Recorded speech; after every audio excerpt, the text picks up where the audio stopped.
하시겠습니다. 사랑합니다. 축복합니다. 이게 너무 좋은 두 가지 말인데 자주자주 우리가 우리 입에서 이 고백이 넘칠 수 있게 되기를 바랍니다. 사랑합니다. 축복합니다. 오늘은 내가 기다리는 예수라는 제목으로 하나님 말씀 증거하겠습니다. 사실은 아까 기도할 때 우리가 대림절 첫 번째 주일이라고 했습니다만, 대림절은 성탄절 전 4주부터 시작해서 성탄절까지의 기간을 대림절이라고 합니다. 사실 다음 주일부터 대림절 기간인데, 오늘부터 우리가 대림절 메시지를 통하여서 우리가 주님을 기다린다고 하는 것이 어떤 의미인지에 대해서 더 깊게 묵상할 수 있는 시간 될 수 있게 되기를 바랍니다. 양력으로 보자면 대림절은 보통 11월 말부터 12월 달에 위치해 있어서 한 해의 마지막에 위치해 있습니다만, 교회력으로 본다면 대림절은 첫 번째 절기입니다. 한 해를 여는 절기죠. 저는 이것을 보면서 이게 맞을 수도 있겠다라는 생각이 드는 게, 주님께서 오심을 통하여서 우리 인생의 새로운 시작이 되기 때문에 교회력의 첫 번째 시간에 대림절이 있는 것이 참 합당하다, 이런 생각이 들었습니다. 기다릴 때 이말임 그리고 마디 절자를 써서 대림절이라고 하는데, 말 그대로 주님께서 오실 것을 기다리는 절기예요. 큰 분이 오실 것인데, 그 큰 분이 오시게 되면 세상의 모든 정의가 세워지게 될 것이고, 고난받는 모든 사람들이 그 가운데서 회복이 되게 될 것이다. 그래서 이 대림절은 영어로 하면 어드벤트라고 하는데, 그 뜻이 오심, 도착을 의미하는 라틴어 아드벤투스라는 단어에서 오게 됩니다. 큰 분이 오실 것이다. 그리고 그분이 오시면 모든 것이 회복될 것이다. 우리는 이거에 대한 소망과 기대를 갖고 사는 사람들이죠. 어린 시절 보았던 책 중에 암행어사 박문수라는 책을 본 적이 있습니다. 다 이 책은 보신 적이 있으시죠? 암행어사 박문수. 어떤 내용이죠? 조선시대에 많은 폭정을 일삼는 무리들이, 탐관오리들이 있지 않았습니까? 근데 이 탐관오리들의 폭정이 백성들이 많이 시달림을 받을 때마다 나도 모르게 감정이입이 막 됩니다. 저 사람이 저렇게 폭정을 일삼으면 안 되는데, 괴롭히면 안 되는데, 그래서 마음을 졸이기도 하고, 또 한편으로는 우리 실생활에 대입해서 내가 마음 가운데 분노하기도 합니다. 횡포가 절정에 다다르고 그런 시점에 이르르고 가는 순간에 제 마음 가운데 나의 체증을 씻겨내려줄 그 한마디를 제가 기대하게 되는데, 그 한마디가 무엇이겠습니까? 암행어사 출두요 하면서 암행어사가 마패를 딱 들고 입장하는 장면이에요. 이 장면이 나타나게 되면은 내 마음속의 분노와 묵은 체증이 시원하게 씻겨내리는 것 같은 그런 느낌이 듭니다. 바로 이 장면이 드러날 때 불의한 자들이 처벌받고 정의가 새롭게 세워지는 순간입니다. 그런데 물론 살아가면서 실생 안에서는 정의가 이렇게 한 번에 세워지기가 쉽지 않고, 세상의 불의가 한순간에 해소될 수 없다는 사실을 깨닫게 됩니다만, 이 책에서 적어도 이 순간만큼은 내 마음이 참 시원하게 되었던 그 느낌을 잊을 수가 없다는 것이죠. 우리가 살아가는 이 세상이 너무 어수선합니다. 아마 모두가 동의하실 겁니다. 이 세상 살아가는 것이 참 녹록치 않고 어수선하다. 그래서 우리는 이 어수선한 때일수록 주님께서 오심을 기다리고 더 소망하면서 살아가야 되는 것이 아닐까라는 마음을 갖습니다. 신약 성경의 마지막 부분에 요한계시록 22장 10절 말씀을 보니까 우리는 이 말씀을 증언하시는 분의 내용을 잘 알고 있습니다. 내가 너희에게 속히 다시 갈 것이다. 주님께서는 이미 이 땅에 한번 오셨습니다만, 우리는 두 번째 오심을 또한 기다리며 살아가고 있죠. 주님께서 올라가신 그대로 다시 오시게 될 것이다. 내가 너희에게 속히 가게 될 것이다 라고 말씀하시는데, 우리를 포함한 모든 성도들은 한 목소리로 이에 화답합니다. 아멘. 주 예수여 속히 오시옵소서. 마라나타라고 하는 단어를 여러분들이 아시죠? 아멘. 주 예수여 속히 오시옵소서. 기다림이라고 하는 것은 참 설레는 일인 것 같습니다. 우리는 인생 가운데 많은 시간을 기다리면서 보냅니다.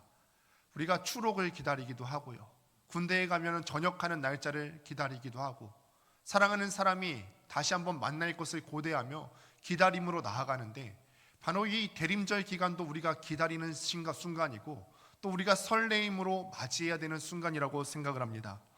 대림절의 풍습 가운데 하나가 있는데, 가정마다 대림환이라고 하는 것을 만듭니다. 대림환을 혹시 아시는 분이 계십니까? 대림환. 보통은요, 이 전나무나 소나무 같은 이런 상록수를 사용하게 되는데, 상록수로 둥그렇게 이렇게 환을 만드는 거예요.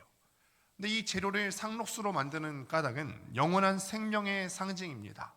그리고 호랑 가시나무 혹은 월계수를 사용하기도 하는데, 이런 나무들을 사용하는 까닭은 우리가 비록 고통을 받지만 최후 가운데서는 승리를 얻게 될 것이다, 이것을 상징하는 재료를 사용하기도 합니다. 또 둥근 원으로 만드는 까닭은 이것이 우리 주님의 속성, 그러니까 처음과 끝이 없으신 영원하신 주님의 속성을 상징하기도 하는 것이고, 또 주님을 통해서 우리가 얻게 되는 영원한 삶을 상징하기도 합니다. 솔방울이나 열매도 그 중간중간에 장식을 하기도 하는데, 솔방울이나 열매는 무엇이냐면 우리가 주님을 믿고서 얻게 되는 열매, 영원한 부활 생명을 상징하는 것이 바로 솔방울이고, 우리가 이 대림절을 맞이하는 기간 가운데 한편으로는 대림환을 만들어 봄으로써 대림절의 의미가 또한 무엇인지, 또 이 대림절 기간 가운데 우리 주변에 있는 어려운 사람들을 함께 돌아보면서 기도하면 더욱더 의미가 있으리라고 생각합니다. 우리가 대림절 기간 가운데 기억해야 될 사람들이 많이 있습니다. 예수님의 오심을 기다렸던 그 수많은 사람들이 있었지요. 그런데 저는 오늘 본문 말씀을 통해서 세례 요한을 꼭 한번 기억하셨으면 좋겠다. 세례 요한을 꼭 기억하셔야 합니다. 그는 주님께서 오실 것을 광야에서 길을 닦으면서 준비했던 사람이에요. 나는 평생의 사명이 주님께서 오실 길을 닦아놓는 사명이다 라는 것을 평생의 숙제로 여겼던 사람입니다. 그리고 이 세례 요한은 자신이 얼마나 부족한 사람인지 알고 있었기 때문에 주저없이 사람들이 다 자기를 따르고 세례를 받으러 나오는 그 순간에도 나보다 더 나은 분이 오실 것이고 나는 그의 신들매 풀기도 감당하지 못하겠노라, 예수님을 세상의 메시아로 소개할 수 있었던 사람입니다. 그래서 지금도 이 세례 요한의 했던 역할 때문에 많은 사람들이, 그리스도인들이 세례 요한을 존경하고 있죠. 세례 요한은 바로 이렇게 광야의 길을 닦는 사람으로 우리에게 찾아왔어요. 저는 세례 요한을 보면요, 떠오르는 물건이 하나 있습니다. 사진을 한번 보실까요? 여러분, 이게 뭔지 아십니까? 죽비. 쉬운 말로 하면 대나무 회초리예요. 우리 자녀들이나 혹은 선생님들이 꾸중할 때 이런 회초리들을 사용하는 경우들을 우리가 볼 수가 있는데, 죽비는 대나무 뿌리 회초리입니다. 세례 요한은 오랜 식민지 생활에 찌들 대로 찌들어서 자기가 지금 어떤 민족인지를 잊고 살아가던 이스라엘 사람들에게 죽비와 같은 역할을 감당했던 사람들이에요. 이스라엘 사람들이 하나님의 거룩하신 백성으로 부름받았고, 또 하나님의 제사장 나라로서 세상 많은 사람들에게 축복의 통로로 쓰임받아야 되는데, 자기들의 역할을 잊고서 자기 마음대로 살아가고 있었던 이스라엘 사람들에게 불호령을 내렸던 그런 죽비와 같은 역할을 감당했던 사람이 바로 세례 요한이었다. 그래서 세례 요한은 죽비 같은 존재였다라는 것을 우리가 생각해 볼 수가 있습니다. 우리가 이렇게 살면 안 된다, 세례 요한이 늘 했던 말이죠. 우리가 마땅히 살아야 할 삶이 있지 않니? 너희가 지금 임박한 진노를 피해야 되고, 너희가 지금 잘못되어 살아가고 있는 그 삶을 청산하고 다시 한번 하나님께로 돌아가야 된다. 하나님 나라가 가까이 왔다. 북소리처럼 울려버리는 이 세례 요한의 부르짖음 가운데 많은 사람들이 세례 요한 앞으로 나와왔습니다. 마태복음 3장 6절을 보니까 예루살렘과 온 유대와 또 요단강에 있었던 모든 사람들이 세례 요한에게 나와서 그 앞에서 부복했습니다. 자기들의 죄를 자백하고 세례를 받았다라고 성경이 기록을 하게 되는데, 여기서 자기들의 죄를 자백했다고 하는데, 죄라고 하는 단어가 하마르티아라고 하는 단어가 쓰여지게 되는데, 여기서 하마르티아라고 하는 단어는 우리가 어떤 구체적으로 저지른 죄를 의미하는 것이 아니라 마땅히 가야 할 길에서 벗어났음을 의미하는 단어가 바로 하마르티아라고 하는 단어예요. 생각과 행동으로 하나님의 법을 거슬러서 하나님께로 마땅히 나아가야 하는 그 길에서 벗어났다, 이게 하마르티아입니다. 우리는 흔히 죄를 짓고 회개한다고 하면은 도덕적인 잘못을 저질렀는데 그것을 하나님 앞에 고백하고 회개하는 경우로 생각할 때가 많이 있습니다. 그런데 방금 말씀해 보신 대로 죄라는 것이 마땅히 가야 할 길에서 벗어났다라는 의미라면 단순히 도덕적인 잘못을 저지른 것뿐만 아니라 하나님께서 원하시는 삶을 살지 않은 것 자체가 죄라는 거예요. 능동적으로 우리가 회개하셔야 된다는 거예요. 내가 뭔가 다른 사람들에게 해코지를 하지 않았어도, 내가 뭔가 도덕적인 잘못을 저지르지 않았어도 능동적으로 하나님께서 원하시는 삶을 살지 않았다면 이것이 하나님 앞에 회개해야 될 죄라는 거예요. 하나님께서 우리에게 원하시는 삶이 있었죠. 하나님을 사랑하라, 네 이웃을 사랑하라, 선한 영향력을 끼치며 살아가라. 이것이 하나님께서 우리에게 요구하시는 바른 길인데, 이 길에서 벗어나면 하나님 입장에서는 다 회개해야 되는 죄라는 것이고, 세례요한은 이런 길을 걸어가고 있지 않은 이스라엘 사람들을 향하여서 불호령을 내리고 있는 것이죠. 죄에서 자백해야 되고 그 길에서 벗어나야 되고 회개하고 돌아와야 된다. 그래서 오늘 이 말씀 가운데서 자기들의 죄를 자백했다고 하는 말은 과거의 부끄러운 삶을 청산하고 하나님 앞에 돌아가고자 했던 그런 열망을 나타내는 마음이라고 할 수가 있습니다. 심지어 회개하러 나온 사람들 중에서는요, 바리새인들과 사두개인들도 있었어요. 여러분, 바리새인과 사두개인 하면 어떤 느낌 드세요? 굉장히 못된 사람 같죠? 예수님께 늘 꾸중 듣던 사람 같고, 우리 입장에서 생각하면 성경 말씀 가운데 늘 부정적으로 묘사됐던 인물들이었기 때문에 참 나쁜 사람들 같아요. 그런데 사실요, 바리새인들과 사두개인들은 혁명파예요. 이스라엘 사람들이 하나님을 떠나니까 우리가 다시 종교적인 생활로 회귀해야 된다, 돌아가야 된다, 그런 운동, 사회 정화 운동을 벌였던 사람들이 바리새인과 사두개인들이에요. 그들은 스스로 사람들 앞에서 자기의 그런 의의를 드러내고 싶어 했어요. 내가 얼마나 종교적으로 깨끗한지 너희가 봐야 된다. 우리가 얼마나 개혁하려고 하는 그 열심을 너희들이 인정해주고 봐야 된다. 그들이 세례요한의 부름 앞에서 나와서 부복했다는 것입니다. 세례요한이 뭐라고 할까요? 이런 사람들이요, 그래도 사회적으로 존경받고 개혁하려고 했던 사람들이 세례요한 앞에 내가 더럽습니다, 내가 온전치 못합니다, 이런 마음으로 나와왔다면 아이고 잘 오셨습니다, 체면이 망가지는데도 불구하고 이렇게 나올 수 있는 여러분들을 보면 참 대단하다는 생각이 듭니다. 이렇게 말하면 좋겠습니다만 오히려 세례요한은 그들을 준엄하게 꾸짖습니다. 이 독사의 자식들아, 누가 너희더러 임박한 진노를 피하라고 하더냐? 이 독사의 자식들아. 요한은 백성들로부터 높임받는 것을 당연하게 여기던 그들을 독사의 자식이라고 부릅니다. 독사의 자식이라고는 말은 사악하다는 뜻이에요. 잔혹하다는 뜻입니다. 요한은 그들이 자부심에 가득 차서 다른 사람들을 얕잡아보고 낮춰보던 그들의 교만을 산산조각냈습니다.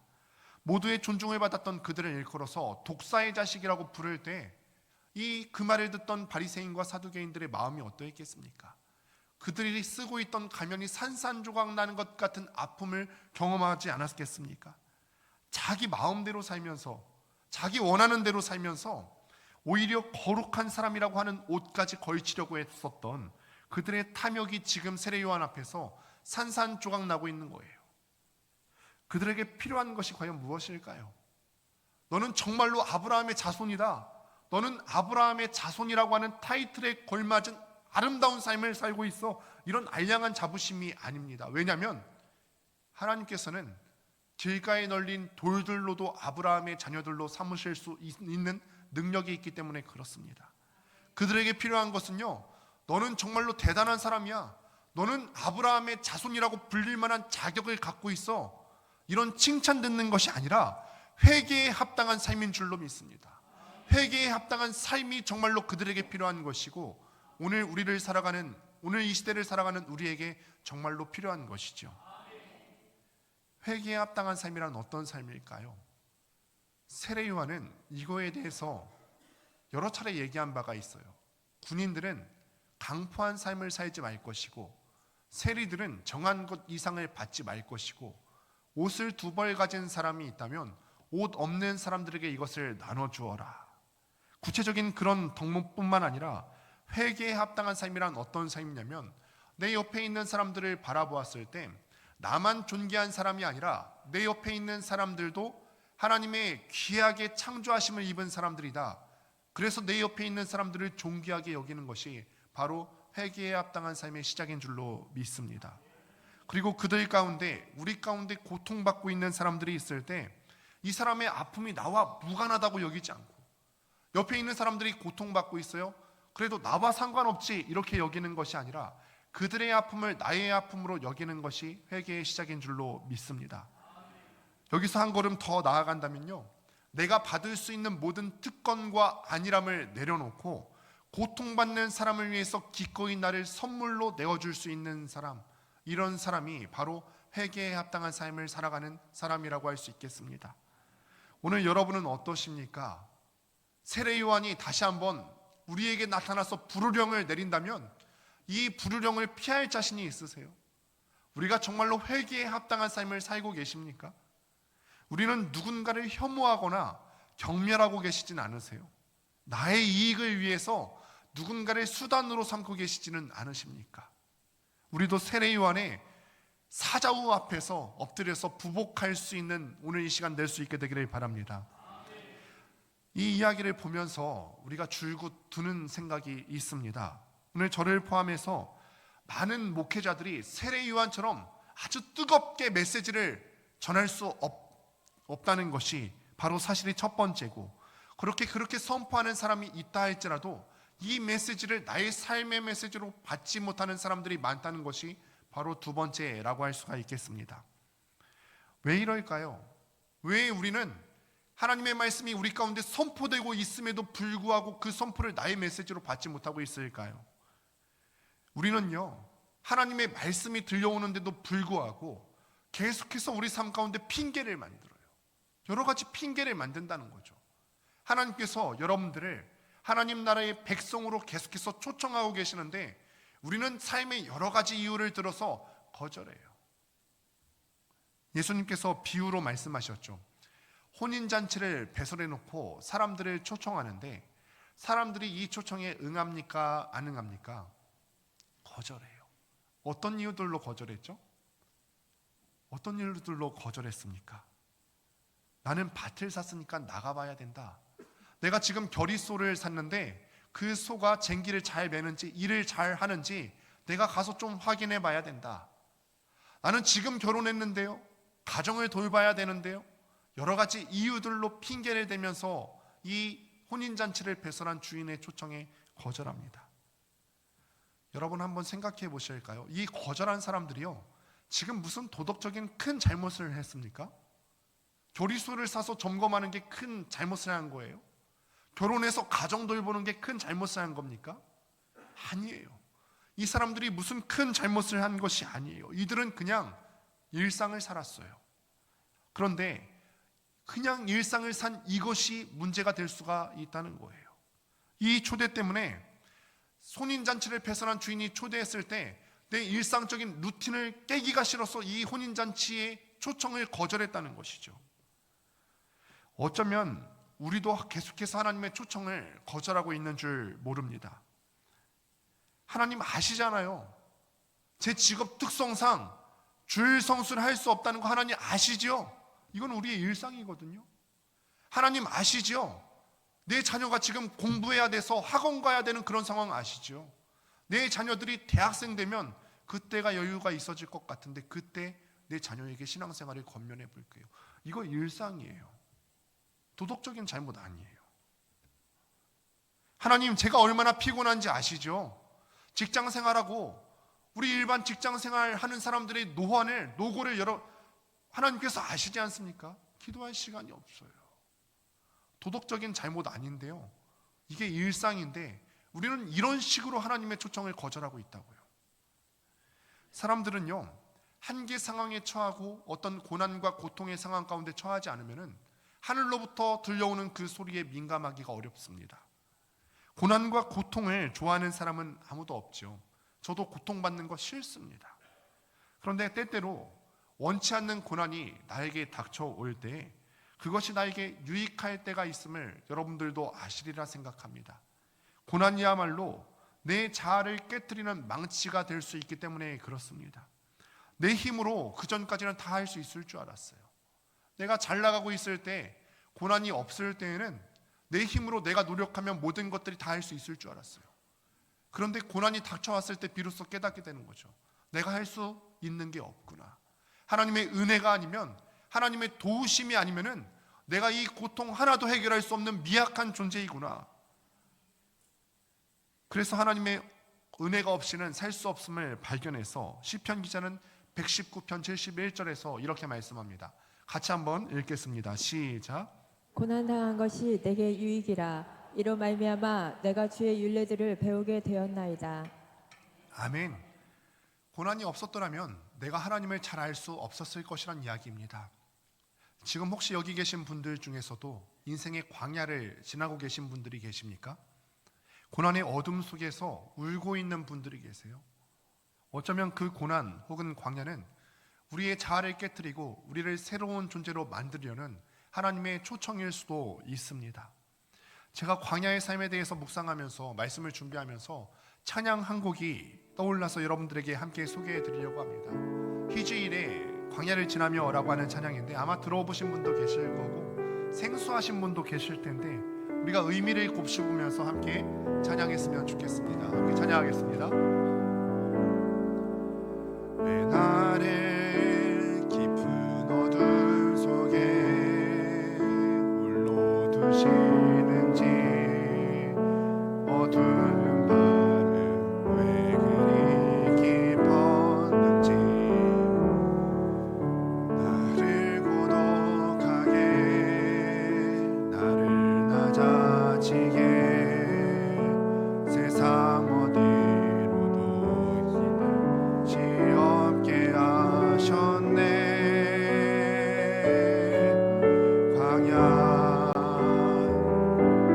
서 있네. 주님만 내 도움이 되시고, 주님만 내 빛이 되시는, 주님만 내 친구 되시는 광야.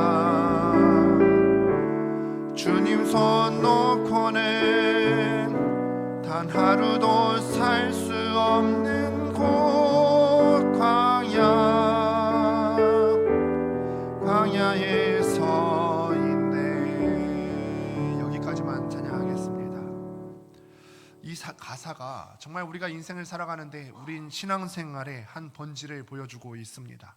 우리가 인생 살면서 때때로 이런 광야를 마주하죠. 고독합니다. 외롭습니다. 쓸쓸하고 누구한테 기댈 곳이 없는 그런 인생을 살아가고 있습니다. 이런 난감함 속에 계신 분들이 우리 가운데 또 얼마나 많이 계시겠습니까? 그렇게 주변에 있는 사람들이 다 물러가고 홀로 고독할 때, 외로울 때 주님께서 나의 손을 잡아주시지 않으면 나는 파멸할 수밖에 없는 그때에 주님이 우리를 그곳에 서게 하신 까닭이 무엇이라고 고백합니까? 우리를 정결케 하기 위함이라서, 그래서 우리를 광야로 초청하신다고 이 노래하는 사람이 고백하고 있지 않습니까? 그래서 그 시간을 통해서 나의 자아가 깨지고 내 꿈이 이루어지는 것이 아니라 하나님의 꿈이 이루어지기를 바란다고, 그것이 광야의 복이라고 이 노래에서 얘기하고 있는 거예요. 살다 보면은 누구나 다 광야에 유폐될 때가 있습니다. 우리 인생 가운데 다 같이 한두 번쯤은 그런 광야를 경험하게 되어집니다. 세례 요한도 마찬가지예요. 오늘 본문에 나타날 당시에 세례 요한은 헤롯 대왕 때문에 광야에 유폐된 가운데 있습니다.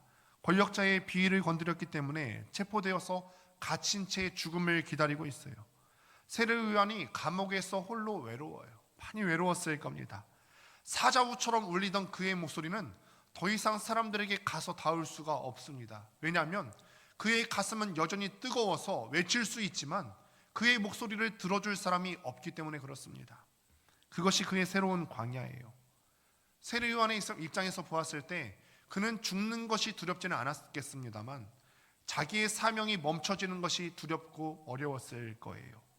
그리고 그는 마음 가운데 한 가지 의혹이 떠올랐습니다.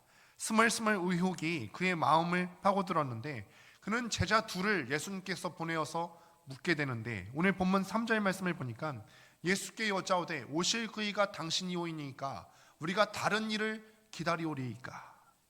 이거는 그냥 하는 말이 아니라 그의 인생 전체를 내걸고 우리 주님 앞에 질문하고 있는 거예요. 세례 요한은 일찍이 예수님을 가리켜서 보라, 세상 죄를 지고 가는 어린 양이로다 이렇게 고백을 한 적도 있었고요.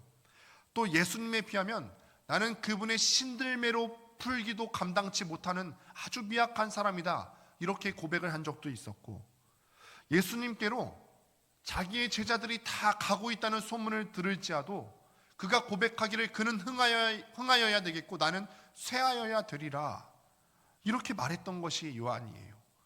그러나 요한의 마음 가운데 지금 감옥에 갇혀 한 가지 의구심이 싹트고 있는데, 예수 그리스도가 걷는 그 길이 자기가 기대했던 그 길이 아니었기 때문에 그렇습니다. 세례 요한은 어떤 메시아를 기다리냐면 심판주로 오실 예수님을 기다렸어요. 그래서 사람들에게 외쳤어요. 마태복음 3장 10절 말씀을 보니까 이미 도끼가 나무 뿌리에 놓였으니 좋은 열매를 맺지 아니하는 나무마다 넘겨주세요. 찍혀 불에 던져지리라. 세례 요한이 기대했던 예수님은 이런 예수님이에요. 이런 역할을 하실 거라고 얘기했어요. 무서운 심판자의 이미지가 그 속에 있었어요. 그가 생각하는 메시아는 죄로 얼룩진 이 세상을 쓸어버리면서 새로운 질서를 가져오는 그런 분이셨어요. 그러나 예수님은 어떤 분이셨죠? 우리 마음 가운데 기억되는 예수님은 어떤 분이세요? 힘든 사람들을 찾아가시고, 고통받는 사람들을 찾아가시고, 쓸쓸한 사람들을 찾아가시고, 병든 사람들 가운데에 가셨어요. 눈물 흘리고 있는 사람들의 눈물을 닦아주셨어요. 귀신 들린 사람들을 불쌍히 여기셨어요. 소외된 사람들의 벗이 되어주셔서 함께 식탁 공동체를 나누셨어요. 세례 요한은 세상을 쓸어버리는 메시아가 오기를 기대했는데 예수님께서는 세상을 쓸어버리기는커녕 오히려 죄인들로 규정된 사람들을 품에 안고 사랑으로 안아주셨다는 거예요. 그래서 요한은 지금 주님 앞에 질문하고 있는 것입니다. 오실 그분이 당신이 맞습니까? 요한은 태워버리는 불로서 메시아를 기대했어요. 그런데 자신이 메시아라고 생각했던 그 예수님은 태워버리는 불이 아니라 오히려 따뜻하게 감싸 안는 불이었던 거죠. 온기를 품는 불이었다는 거예요. 그래서 묻습니다. 우리가 다른 분을 기다려야 할까요? 요한의 그 질문에 예수님은 가타부타 대답하지 않으세요. 그리고 질문을 던진 그 제자들에게 말씀하십니다. 너희가 듣고 본 바를 세례 요한에게 가서 전하여라 말씀하세요. 내가 누구인지 명시적으로 말씀하시는 것이 아니라 당신이 있는 곳에서 일어나고 있었던 그 역사적인 사건들을 세례 요한에게 가서 말해라 라고 말씀하시죠. 눈먼 사람들이 보았고, 다리 저는 사람들이 걷게 됐고, 나병 환자들이 깨끗하게 됐고요, 죽었던 사람들이 새 생명을 얻게 되었고, 귀신 들린 사람이 귀신이 쫓겨나가게 되었고, 이런 역사들이 일어나고 있었던 것, 생명이 없던 곳에서 생명이 생겨나게 되었던 수많은 사건들, 이것을 가서 전해라. 당신과 더불어 벌어지고 있는 그 역사 가운데 생명 회복 사건을 전하라고 얘기하십니다. 우리 주님께서는 그런 분이세요. 은혜를 베풀어 주시는 분이시기도 하시지만 은혜 자체셨던 분이시죠. 주님은 세상의 슬픔과 연약함 속으로 기꺼이 들어가셨고, 그분은 우리 대신 모든 고난과 고통을 짊어지신 분이신 줄로 믿습니다. 우리의 슬픔을 함께 슬퍼하시는 분이신 줄로 믿습니다. 그래서 이 슬픔을 예수님과 함께 나눴던 사람들은 예수님을 보았을 때 이렇게 고백할 수밖에 없는 거예요. 그는 정말로 하나님의 아들이 맞다. 예수님에게 자기의 슬픔을 나눌 수 있는 사람들은 이런 고백을 한다는 것입니다. 그는 정말로 하나님의 아들이시고 메시아가 맞습니다. 세상에는 도덕적으로 꾸짖고 매섭게 죽비처럼 내리찢는 사람들이 많이 있습니다. 그들도 중요하고 부정해서는 안 되죠. 이 세상 가운데서는 회초리 같은 사람들이 분명히 필요합니다. 학교에서도 우리 선생님들이 요즘은 체벌을 하지 못한다고 하는데 체벌 필요하죠. 회초리 같은 사람들이 필요합니다. 예수님께서도 때로는 꾸중하셨어요. 성전 앞에서 더럽게 만드는 사람들이 그들을 향해서 상을 뒤엎으면서 화를 내시기도 하셨어요. 그러나 몸과 마음이 상한 자들의 상처와 슬픔과 연약함을 부둥켜 안는 사랑의 스승을 만나기는 매우 어렵습니다. 우리 주님께서는 분명히 우리가 알고 있기로 불의를 꾸짖는 죽비이기도 하셨지만 아픈 사람들을 더욱더 보듬어 안고 사랑으로 보듬어 안는 경우들이 훨씬 많았다는 사실입니다. 이 사랑을 경험한 사람들은 누구나 다 변화를 경험했습니다. 침묵이라는 작품으로 유명한 작가 엔도 슈사쿠라고 하는 사람이 쓴 작품 사회의 호반이라고 하는 책이 있는데, 이 책에 보면은 빌라도가 예수님을 신문하는 장면이 나와 있습니다. 빌라도가 예수님을 이렇게 신문합니다. 너는 저 사람들이 하는 말처럼 민중을 선도하고 민중을 호도하였는가? 그러니까 예수님께서 이렇게 말씀하십니다. 나는 민중을 호도하는 것이 아니라 다만 한 사람 한 사람의 인생을 가로질러서 그들을 사랑하려고 했을 뿐이요. 빌라도가 또 묻습니다. 황제는 오래 지속되지 못하고 로마 제국이 오래 지속되지 못한다고 말하였는가? 예수님께서 또 대답하십니다. 황제보다도 예루살렘보다도 로마보다도 더 오래오래 지속되는 것이 있다고 말한 것뿐이요. 빌라도가 또 묻습니다. 무엇이 로마보다 오래오래 지속되느냐? 예수님이 이렇게 말씀하십니다. 그 사람들의 인생에 내가 가서 닿은 흔적이요, 내가 한 사람 한 사람의 인생을 찾아가서 남겨놓은 그 흔적, 그것은 영원히 사라지지 않는다고 말한 것뿐이요. 우리도 살아가면서 누군가의 가슴 속에 흔적을 남겨놓습니다. 우리가 언젠가 말씀을 드린 바가 있습니다만, 장례식에 가면 그 사람의 직이나 그 사람의 업적이 남는 것이 아니라 한 사람 한 사람이 남겨놓은 흔적을 얘기하게 됩니다. 이 사람은 우리에게 이런 사람이었지, 저 사람은 인생 가운데 이런 것을 베풀며 살았던 사람이었지. 이거는 사라지지 않는다는 거예요. 예수님께서는 이렇듯 우리에게 찾아오셔서, 우리 한 명 한 명에게 찾아오셔서 우리에게 사라지지 않을 영원한 흔적을 남겨주신 줄을 믿습니다. 사랑하는 성도 여러분, 우리가 기다리는 예수님은 이런 분이세요. 대림절 기간 가운데 우리가 예수님을 기다린다고 하는데, 우리가 기다리는 예수님이 어떤 분이신지는 우리가 알아야 되지 않겠습니까? 우리 주님께서 사랑이 많으시다는 분이라는 것을 우리가 때때로 자주 있습니다. 그분이 하늘 보좌를 버리시고 우리를 위해서 이 땅에 오신 분이라는 사실을 우리는 망각하며 살아가요. 그분이 때로는 죽비를 드시고 우리를 꾸중하기도 하시지만, 더 많게는 외롭고 힘든 사람들을 찾아가고 마음에 상처받은 사람들을 찾아가서 위로하시고, 소외된 사람들에게 찾아가서 이웃이 되어주시고, 울고 있는 사람들의 눈물을 훔쳐주시는 분이라는 사실을 우리가 잊고 살아간다는 것이죠. 여러분, 예수님께서 평생 동안 하신 일이 무엇인지를 한번 생각해 보십시오. 예수님께서 평생 동안 어떤 일을 하셨죠? 신방하셨어요. 찾아가셨다는 말이에요. 어떤 사람들을 신방하셨어요?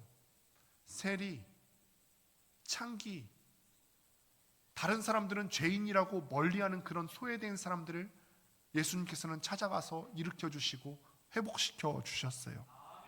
아마 그들을 스스로 생각하기를 자기의 존재 가치를 부인하려고 했을 거예요. 나는 쓸모없는 놈이야.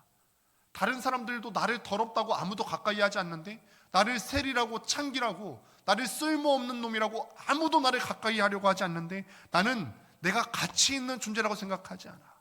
처음에는 그런 사람들의 평가가 속상하고 슬펐지만, 시간이 오래 흘러갈수록 그런 사람들의 평가에도 익숙해지고 무감각해졌을 것입니다.